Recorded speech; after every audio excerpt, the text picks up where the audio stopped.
Welcome back from the break. आज आप गिरदाब में देख रहे हैं हमारे कमर्शियल एंटरटेनमेंट स्टेज के ऊपर होने वाली फहाशी, जिसके अंदर जुमले भी आते हैं और रक्स आते हैं, और ज्यादा जोर आज रक्स के ऊपर है।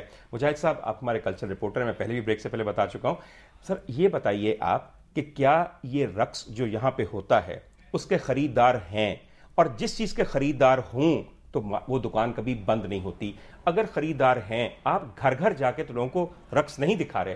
जो असल खराबी है वो सीडीज के ऊपर स्टेज से भी कहीं ज्यादा गंदे रक्स रिकॉर्ड करके लाहौर के हर बाजार में बिकता है। हर बच्चा जाकर उसे अपने लैपटॉप पे, कंप्यूटर पे, डीवीडी प्लेयर पे देख सकता है। इसके बारे में मॉनिटरिंग टीम के क्या ख्यालात और क्या अफकार हैं, उसके बारे में ख्वाजा साहब से पूछते हैं, आपसे ही पूछते हैं सर।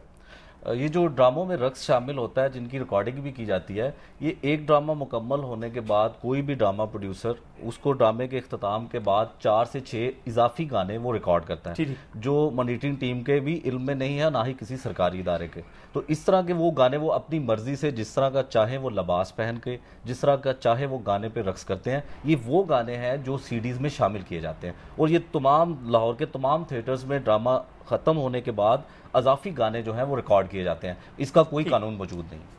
खुशबू, किस्सा जब ये है कि ये आपकी सीनियर हैं और आपके लिए बुरा ना मनाइए, आपके जितनी भी साथी फनकारें हैं उनके लिए यही कहा जाता है ये कौन, ये डांसर्स, गंदी लड़कियां, ये बेहुदा काम करने वाली। आप अपने ऊपर ये समझती हैं कि आपके सीनियर्स आप पे ये इल्जाम देते हैं, इन अल्फाज में आपको याद किया जाता है? जी, किया जाता है, और हमें बड़ा गिला है इनके साथ। इस तरह के इनको नहीं कहना चाहिए।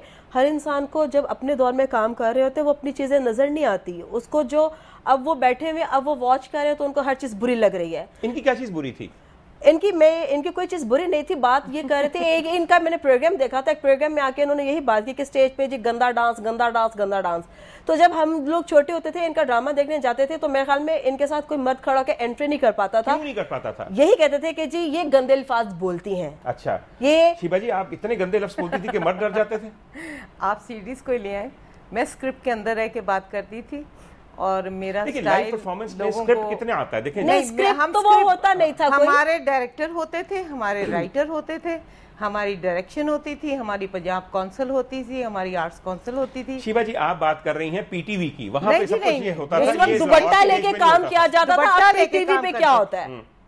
दुपट्टा लेके हम काम करते थे। लेकिन आपके ख्याल में कि अब तक लोग दुपट्टा ले रहे हैं, बाकी सारे मुआशरे में ले रहे हैं दुपट्टा? मैं ये नहीं कहती हूँ ना लें। अब माशाल्लाह दौर चेंज होते रहते हैं, हर टाइम में एक दौर चेंज होता है, और उसको अप्रिशिएट करने वाले लोग हैं, उनकी ऑडियंस है। अच्छा, फिर उनको ऑडियंस मिलती है। मैं शिबा जी, आपका चूंकि ताल्लुक पाकिस्तान टेलीविजन से भी रह चुका है, जो कुछ पाकिस्तान टेलीविजन में 70 की दहाई में होता था वो क्या 2010 में हो रहा है? अगर वो कुछ नहीं हो रहा, बुरा ना मानिए, मैं ये बिल्कुल वाज़ेह तौर पे कहना चाहता हूं, कोई दिन ऐसा जाता है कि वहां सुबह सुबह आप एक लड़की को बिठा देते हैं जो अपने ऊपर ये जुमले कहलवाती है कि आज तुम बहुत अच्छी लग रही हो, और फिर वो जुमले टेलीकास्ट होते हैं। हमारी मजाल थी कि जब आप सोना चांदी में आती, मैं आपको कहता कि आज तो बड़ी टाइट लग रही हैं, और वो जुमला ये स्टेप में चल रहा होता। अगर ये अकदार बदल गई हैं तो सिर्फ इन पे इल्जाम क्यों? अपने आप ही हाल देखिए, जिस इदारे की आप पालपोस हैं उस इदारे का क्या हाल हुआ है। जी बिल्कुल, और उसके अखलाक का क्या हाल है? आप सही फरमा रहे हैं। अभी हम टीवी चैनल्स पे जब कोई प्रोग्राम देखते हैं उसके ऊपर हमें स्लीवलेस पहनने की इजाजत नहीं है, तो वहां पे स्लीवलेस तो दूर की बात, पता नहीं कुछ नजर ही नहीं आता कुछ पहना भी है या नहीं पहना हुआ। वहां पे बैकलेस होते हैं, उनके लो नेक होते हैं। बिल्कुल कर चुके हैं, बिल्कुल हर जगह पैमाने बदल गए। ख्वाजा साहब, मेरा वाकईतन एक दिली मशवरा ये है कि एक बात जरा मेच्योरिटी के साथ डिसाइड की जाए कि क्या हमें इस मुआशरे में एक मखसूस तबके के लिए जिंदा नाच गाना अलग करना है, और अमूमी लोगों के लिए एक खास किस्म की अपने अकदार के मुताबिक तफरीह प्रोवाइड करनी है। ये पॉलिसी, कुछ आपको ये नुक्ता दिल को भाता है? देखिए डॉक्टर साहब, मैं तो बहुत सी बातें करना चाहता था, लेकिन आप मेरे मोहतरम भाई हैं, आपने सारा वक्त ज़्यादातर खुद ही ले लिया है, और सारी बातें ज़्यादातर आपने खुद कर दी हैं। मेरे पास एक मुकम्मल प्रोग्राम है अल्हम्दुलिल्लाह। हमने बोर्ड ऑफ गवर्नर बनाया पंजाब आर्ट्स काउंसिल का, उसमें हमने सारी टाइमलाइन जो है वो सेटल की है। इंशाल्लाह ताला कुछ इश्यूज जो आपने छेड़े हैं वो ज़्यादातर वफाकी इश्यूज हैं, और जो हमारे एंड पे जो इश्यूज हैं इंशाल्लाह हम उसमें ना सिर्फ पूरी लगन से काम करेंगे बल्कि इंशाल्लाह ताला बड़ी जल्दी रिजल्ट देंगे। अल्लाह ताला वाकई आपका हामी और नासिर हो। ये किया था एक कंपैरिजन जो मैंने कर रहा हूँ जो प्रीवियस दौर से, कि हम बेहतरी की जानिब गामजन हैं। मेरा ये मतलब नहीं है कि हमको 100% ठीक हो गए हैं, लेकिन अल्लाह के फजलो करम से मैं चैलेंज कर रहा हूं कि आप पिछले 4-5 वर्ष के पहले हम भी आपको बेहतरी के लिए मशवरा दे रहे हैं। नंबर 2, यहाँ पर सीडीज की बात हुई।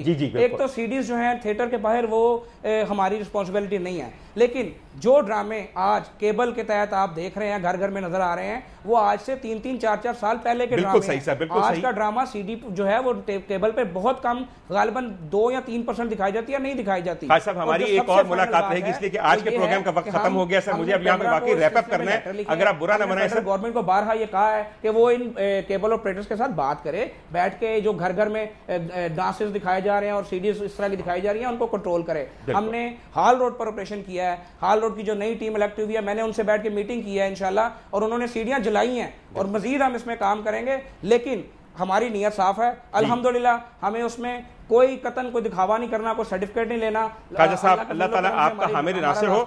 मेरा सर आखिरी भी साफ है और इंशाल्लाह हम आपको ये सब करके दिखाएंगे। अल्लाह ख्वाजा साहब हमारा किस्सा सिर्फ ये है कि हम ये बताना चाहते हैं आपको, एक बात पे जरा गौर कीजिए नाजरीन, और प्रोग्राम को खत्म करने से पहले मैं आपको भी दावत फिक्र देता हूं, पाकिस्तानी एंटरटेनमेंट के लिए कहां जाए?